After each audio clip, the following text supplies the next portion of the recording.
Hey, it's your boy Z, and I am back with a little multimedia engagement short story that I know everybody is looking forward to, and that is that hello, this is Zach Allen Music Media production of our Schizophrenic Love Story Part 10, and today we have a spiritual magical tale of men in the world being aggressive, women nurturing and healing their aggressive guys, and guitars being awesome.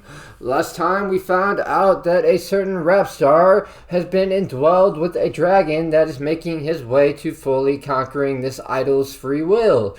And he is playing devil games in the rapper's mind, and the rapper is moving slowly toward losing his mind and giving all of the influence and authority he has established with this evil following, as well as ignorant sheep people who have nothing better to do than to listen to train wreck of sound blasted throughout the radio and almost every streaming platform out there except for the Christian streaming platforms, as those specific special technology apps have nothing to do with this rough and rapper, rapist, rhymer, pedo, basically, is he.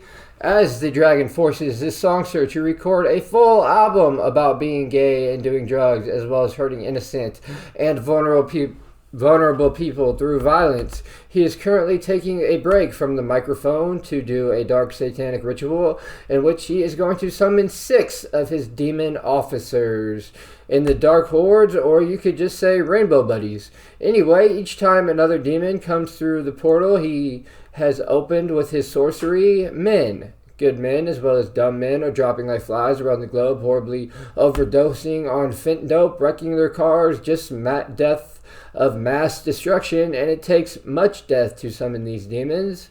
These beasts come from hell, different than how they will be walking around the world, as naturally there are certain effects on these things that are out of the control of whoever is doing the magic. Kind of like there are little fairies that make stuff happen when things get real, almost like the frame workers of existence itself. Anyway, these little fairies have been very creative, causing these demons to have various forms, ranging from a snake with a hell of a rattle, arms and legs, a jaw that detaches so large that it can swallow an entire SUV. The snake is just one of the dragon's accomplices, and he only goes into his beast mode at certain times, usually when the fight starts popping off or whenever male on male happens, and they all do the dirty dance of different and somehow find each other, and they're all weird and horrible vessels that they all become very attractive to each other. As 5 more demons appear, the rapper is laughing an evil screech because to him, he knows he is going to have band mates, as all 7 of these things are about to have features and independent crossover songs and shit like you see today with celebrities. We just don't see what happens behind closed doors, but if you know anything, you would realize it's more like this story than many care to acknowledge or admit.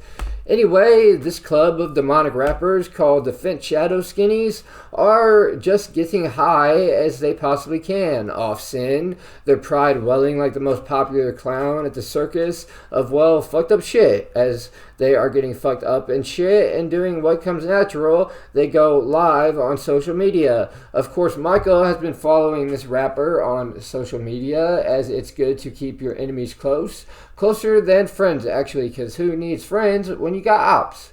And his sixth sense for sin nearly causes him to shapeshift into a vampire werewolf thing right then and there in his and Joy's home. His eyes start glowing as intense waves of glory, hate, or righteous anger pulse through his spirit, like the adrenaline a lion feels taking down a gazelle. Except this is much more than that brutal nature. This is full-grown, conscious, sentient beings, well, being mean, and Michael feels every single jolt of sin as they are live on Facebook encouraging their followers to shoot up and get gay. They are smoking drugs out of light bulbs, crack pipes, can pipes, straight pipes, whatever they can get their hands on, and they are injecting stuff inside them as our audience does not realize they cannot handle near the sheer amount that these demons are consuming right in front of the crowd of online suckers. He feels the sin from every hit they take, and it causes him righteous power in his own respect and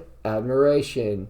Then he hears the Spirit tell him to go to another page. This page is called Saints Against Skinny Men. There he finds a live stream of another kind. He sees close to 20 beautiful men, and they are speaking of the day their leader, supernatural, and through the Holy Spirit finds them. How their leader finds them through the Holy Spirit. As they have found each other in the world and have come together in this time of need, each with his own story, own losses, own victories, and right then, Michael feels a peace so deep in his spirit he relaxes. Just a massive comfort comes upon him as he fires up his camera and tells the near 20 angels he thinks he might be their captain. And instantly the heroes bow a knee as their spirits align, and all musical talent, skill from years upon years of practicing independently, is given out and shared amongst the angels. What a come up! The drummer has learned bass guitar and the lead guitarist has learned how to sing. Michael is given a voice of a legendary angel, and he is about 19 to 20 backup players of various blues and rock talent to back him up. This is great. After they jam for close to 5 hours, they agree to come to Nashville where Michael is at. And Michael tells them about another live stream, the sin he felt, and thinks to himself how nice it is to have some friends. He was majorly outnumbered.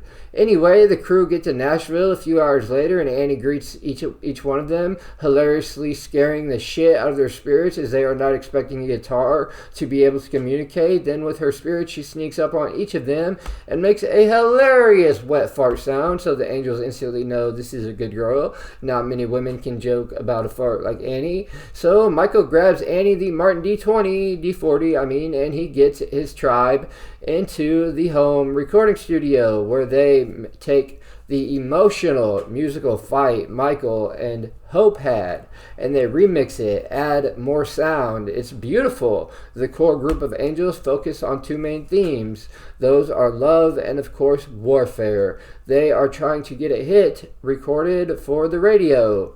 And as they record a ton of content over the few months they stay and build a mansion onto the house that Michael had provided his small family, in heaven, a special female has been growing something so peaceful, so beautiful, so merciful, and so full of hope and grace in her perfected womb. That's it for now. This has been a Zach Allen Music Original Part 10 of our Skitzo love story. Until next time, when the demon music and the angel music lead people to choose sides, both music on the radio now and all of the love is almost matched by the brutal warfare of the bad guys. But little do they expect the good guys to have a little warfare of their own. And yes, setting up a major battle is what we are getting at. Oh wait, we forgot someone. Did you guys catch that? I'm talking, of course, about Frankie G, who has landed in the northeast of New England, where he has a pack of wolves that he hunts with, commanding through his beast mastery their allegiance. And Frankie G is surviving on his own. He has not been given a message in a few months. He has no money, and his only real skill is, well, killing. So he hunts for his food, is an outdoorsman with the beasts.